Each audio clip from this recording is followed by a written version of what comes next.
বৰ্তমান বিশ্বৰ অন্যান্য শক্তিশালী সেনাৰ ভিতৰত অন্যতম হৈছে ভাৰতীয় সেনা।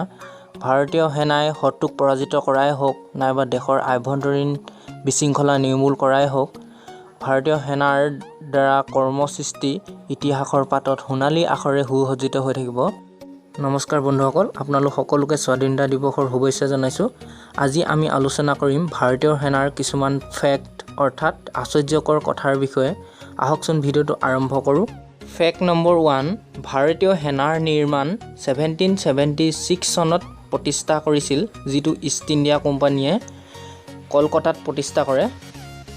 ফেক্ট নম্বৰ 2, ভাৰতবৰ্ষৰ নিৰাপত্তাৰ সৰ্বোচ্চ কমাণ্ডাৰ ভাৰতৰ ৰাষ্ট্ৰপতি বুলি জনা যায়, কিন্তু দেশৰ ৰক্ষাৰ ব্যৱস্থাৰ সম্পূৰ্ণ দায়িত্ব মন্ত্ৰীমণ্ডলৰ ওচৰত থাকে।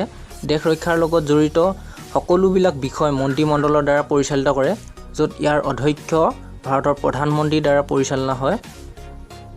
ফেক্ট নম্বৰ 3, সৰ্বোচ্চ পাহাৰৰ শিখৰত যুঁজ দিয়াৰ শক্তি ভাৰতীয় সেনাৰ ওচৰতহে আছে।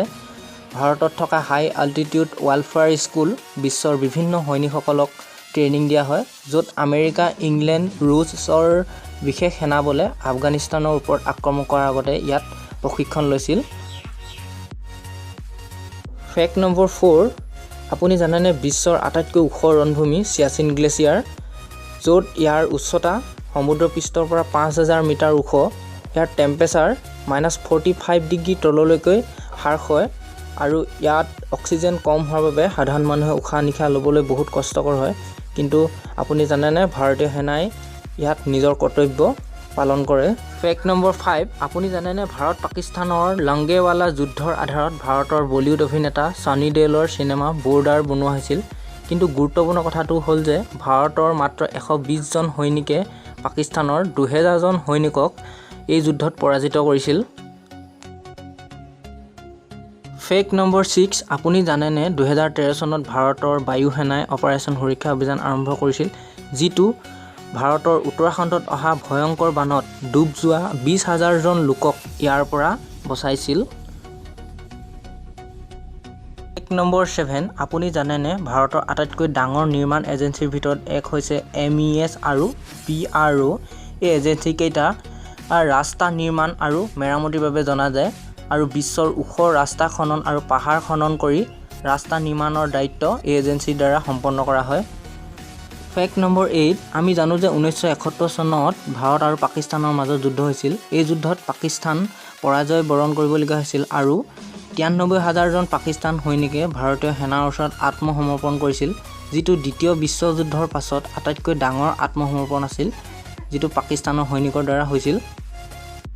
নম্বৰ 9, বেইলি ব্ৰিজ বিশ্বৰ আটাইতকৈ ওখ ঠাইত অৱস্থিত দলং হিচাপে জনা যায়, যিখন লাডাখত অৱস্থিত আৰু ভাৰতীয় সেনাই 1982 চনত এই দলংখন নিৰ্মাণ কৰিছিল। ফেক্ট নম্বৰ 10, আপুনি জানেনে জংঘলত শত্ৰুপক্ষৰ সৈতে যুঁজ দিয়াৰ ক্ষমতা ভাৰতীয় সৈন্য বাহিনীক শ্ৰেষ্ঠতম সেনা বুলি জনা যায়। ভাৰতীয় সৈন্যৰ এই গুণাৱলীক জানিবৰ বাবে আমেৰিকা, ব্ৰিটেইন আৰু অন্যান্য দেশবিলাকৰ সৈন্যবাহিনীয়ে উৎসুক হোৱা দেখা যায়। ফেক্ট নম্বৰ 11, গোটেই এছিয়াৰ ভিতৰত আটাইতকৈ ডাঙৰ সৈন্য একাডেমী ভাৰতৰ কেৰালাত অৱস্থিত। হয় বন্ধুসকল, ভাৰতৰ কেৰালাত আটাইতকৈ ডাঙৰ সৈন্য একাডেমী অৱস্থিত। ফেক্ট নম্বৰ 12, আপুনি জানেনে ভাৰতীয় অৱসৰপ্ৰাপ্ত ক্ৰিকেট খেলুৱৈ শচীন তেণ্ডুলকাৰক বায়ু সেনাৰ দ্বাৰা কেপ্টেইন ৰূপে সন্মানিত কৰা হৈছিল আৰু মহেন্দ্ৰ সিং ধোনীক সেনাৰ তৰফৰ পৰা লেফটেনেণ্ট পদেৰে বিভূষিত কৰা হৈছিল।